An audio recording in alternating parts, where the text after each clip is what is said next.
Devo schiarire un po' la voce perché ci sono dei numeri da sviscerare. Cominciamo. È un market pazzesco. Rumori incredibili. Rumori. Allora, calma, lo so, vi dovete calmare. Antonio Tavella, benvenuti a tutti, benvenute a tutte e calmatevi una buona volta, lasciate like. Invece di esaltarvi che il Milan ha perso, lasciate i like che lo sapete che sono propedeutici e servono. Si può fare il recap finalmente, si può fare il recap perché il girone di andata è finito, asimmetrico come... perché il prossimo girone di ritorno è asimmetrico e per il gusto, per farvi lasciare i like, ci guardiamo un attimo la classifica che merita... penso come minimo 5.000 like.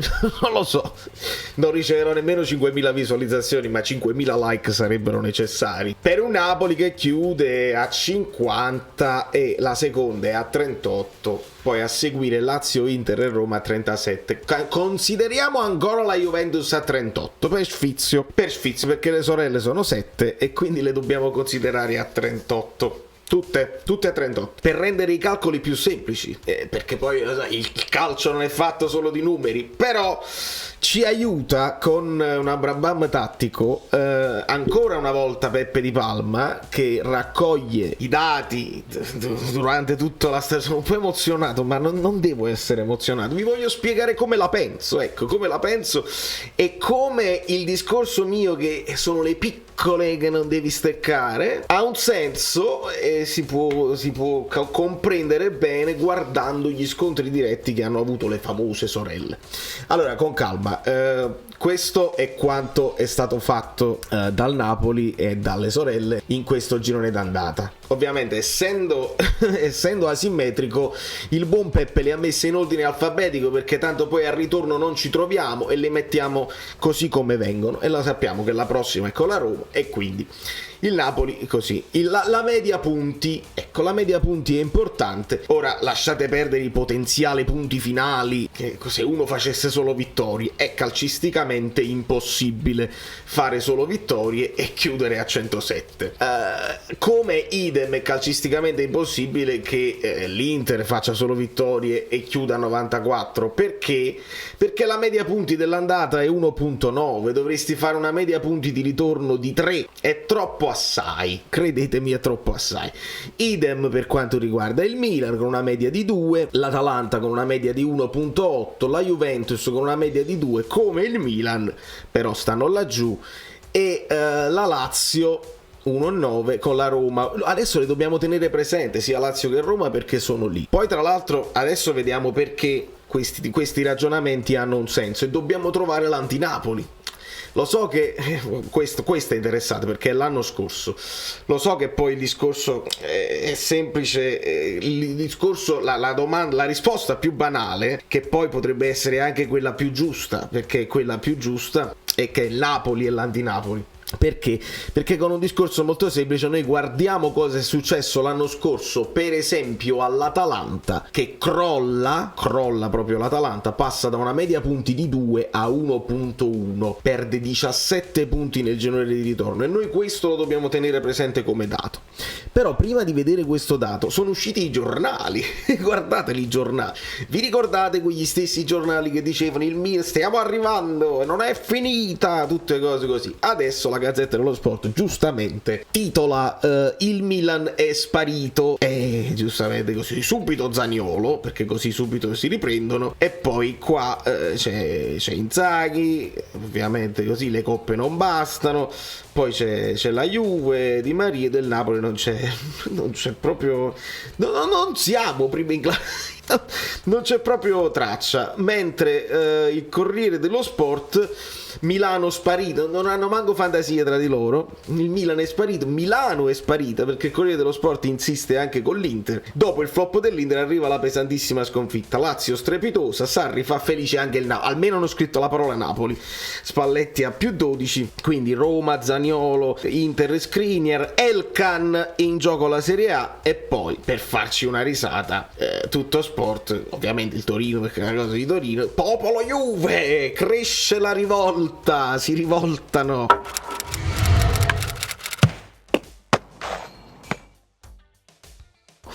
Vedi, decine di migliaia di tifosi bianconeri si stanno organizzando per protestare contro la palese ingiustizia della Corte federale, e c'è chi pensa a una class action, il retroscena dell'inchiesta, il giallo sulle date, perché devono trovare un cavillo tecnico per annullare tutto. Lo so, vedi c'è pure il 38 qua, no, 36, quante ne so. Vedi, Abete voleva una norma, i dubbi degli esperti, insomma, sono stati puniti senza una legge, come se ci volesse la legge scritta, dice non dovete mettervi d'accordo con le altre squadre per vendere i giocatori ai prezzi che volete voi per sistemare il bilancio. C'è la legge. Ci sta la legge, non si può falsificare il bilancio e non si può aggiotare, c'era una volta il Milan, eccetera eccetera. Ma a noi quello che interessa, togliamo da mezzo il telefonino, è questa situazione qua. Come fa il Napoli a perdere questo scudetto? Perché il Napoli, io devo pompierare, devo tranquillizzarvi, non possiamo cantare vittoria, assolutamente, e dobbiamo vedere qual è la squadra che può insidiare il Napoli, perché il Napoli deve crollare, ma almeno una deve fare molto di più di quello che ha fatto nel girone d'andata. E qual è questa squadra che può farlo? Facciamo dei ragionamenti, è semplice. Se guardiamo gli scontri diretti, il Napoli è in vantaggio sugli scontri diretti perché ne abbiamo vinti 5 e abbiamo perso con l'Inter, e fin qui non c'è dubbio, 15 punti su 18. La Lazio si è comportata molto bene negli scontri diretti, 12 su 18, perché batte l'Inter, batte il Milan, batte l'Atalanta e batte la Roma, perde con Juve e Napoli e non pareggiano. Questo li porta negli scontri diretti ad essere molto interessanti e pericolosi. Il Milan subito dopo, insieme anche alla Juve, ne fanno, vedi, perché Milan e Juve stesso punteggio anche negli scontri diretti. Per questo io vi dico che negli scontri diretti ognuno si toglie punti da qualche parte, e dove non devi fallire sono le squadre piccole. Il Milan 8 punti su 18, batte l'Inter, batte la Juve, pareggia però con la Roma e con l'Atalanta e perde con la Napoli e con il Lazio. L'Inter ancora peggio, 6 punti su 18 perché battono solo l'Atalanta e il Napoli, e perdono con Lazio, Milan, Roma e Juve, non pareggiano. L'Atalanta, che la dobbiamo considerare perché sta lì, sta praticamente lì, l'ho messa nella copertina, quindi la mettiamo, 5 punti su 18, batte la Roma, perde con Napoli, Lazio e Inter, ma pareggia con Juve e Milan. E la Roma, che adesso dobbiamo affrontare, negli scontri diretti non è ferratissima in teoria, perché quello che ha fatto sono 5 punti su 18, batte solo l'Inter, ha perso col Napoli, con l'Atalanta e con la Lazio, e ha pareggiato col Milan e con la Juve. La Juve, abbiamo visto, vince con l'Inter, vince con la Lazio, ma perde col Milan e perde col Napoli, pareggia con Atalanta e Roma. Quindi, negli scontri diretti, a parte il Napoli che ha fatto molto bene in tutte le trasferte tranne con l'Inter e con la Juventus in casa, ci togliamo punti a vicenda. Non faremo uno score probabilmente di 15 su 18 ancora, magari qualche punto lo perdiamo, e quindi non possiamo fare 100 punti nella mia idea di calcio, di logica e di previsioni e di scaramanzia. 100 punti è difficile, mettiamo che qualche di questi scontri diretti si può anche steccare. Quello che non si può steccare sono le partite con le piccole, e abbiamo subito una di quelle giornate dove il Napoli affronta la Roma, e quindi è una tripla, consideriamola una tripla e non facciamoci prendere dal panico. Questo è un video per il Napoli, affrontatela tranquillamente come avete affrontato la Juventus, con la convinzione di vincere e di giocare a pallone, senza quel il patè dell'Inter, perché c'è stato il patè con l'Inter. Magari abbiamo ripreso condizione fisica e lo affrontiamo tranquillamente. Quindi Napoli-Roma è una tripla, la Lazio con la Fiorentina e va bene,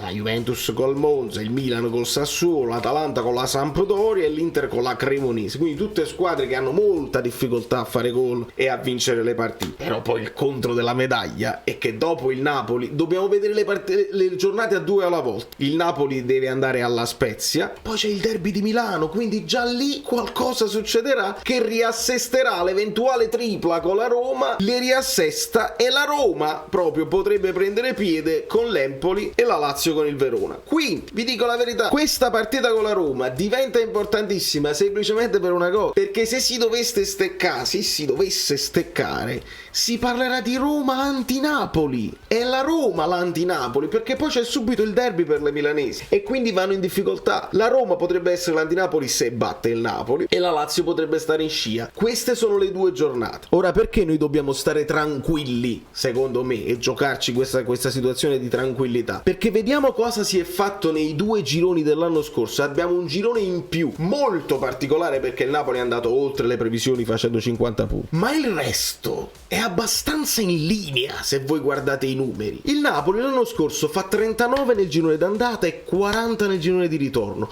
una media punti uguale, 2.1, e questa è una cosa normale per andare in Champions. Si fanno 79 punti. L'Inter comincia molto bene, non arriva a 50, ma comincia bene con un 46, scivola nel girone di ritorno e ne fa 38. Guardate, 39, 40, 38. Milan 42 sulla scia anche dell'ottimo lavoro di Pioli che era on fire, e 44 e vincono lo scudetto. Con 44 nel girone di ritorno vincono lo scudetto. L'Atalanta che crolla, e sull'Atalanta che crolla da 38 passano a 21 e quindi perdono ben 17 punti nel girone di ritorno, e questo è il nostro riferimento. La Juve 34, 36 e quest'anno ne ha fatti 38, ne possono fare 40 se vanno proprio nel miglioramento. La Lazio 31, 33, quest'anno migliorano 37. La Roma 32, 31, quest'anno migliorano 37. Queste sono le medie, ragazzi. Allora facciamo conto che il Napoli impazzisce e crolla definitivamente come l'Atalanta. Perdiamo 17 punti.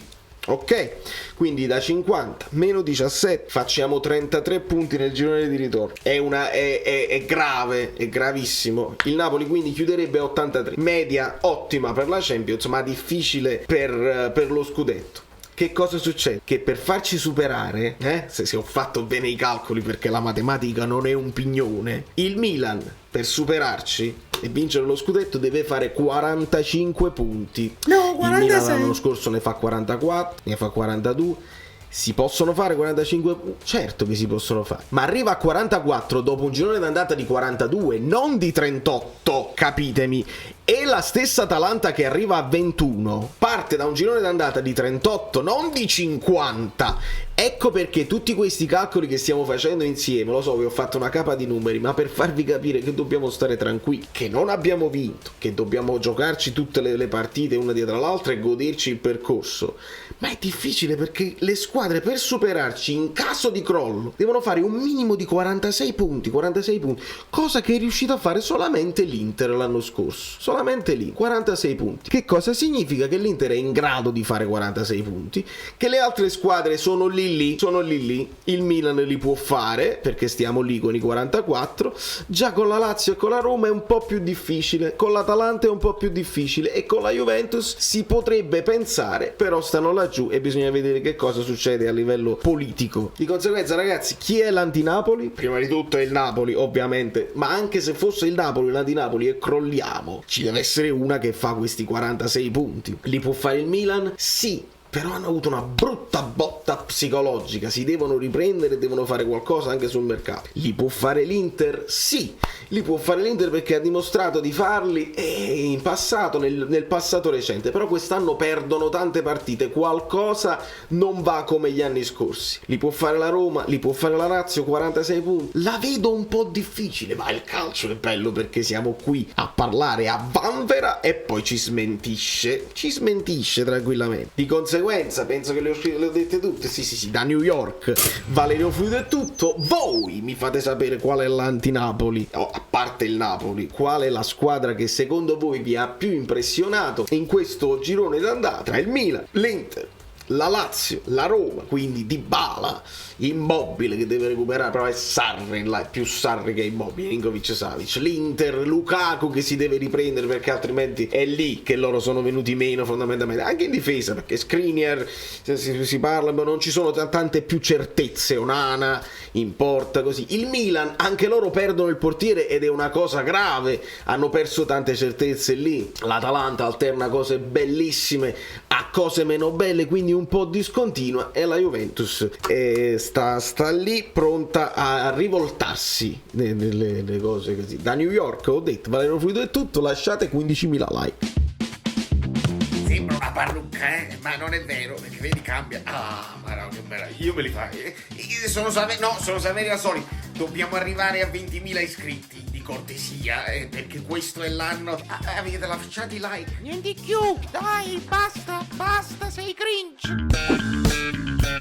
Quante cose.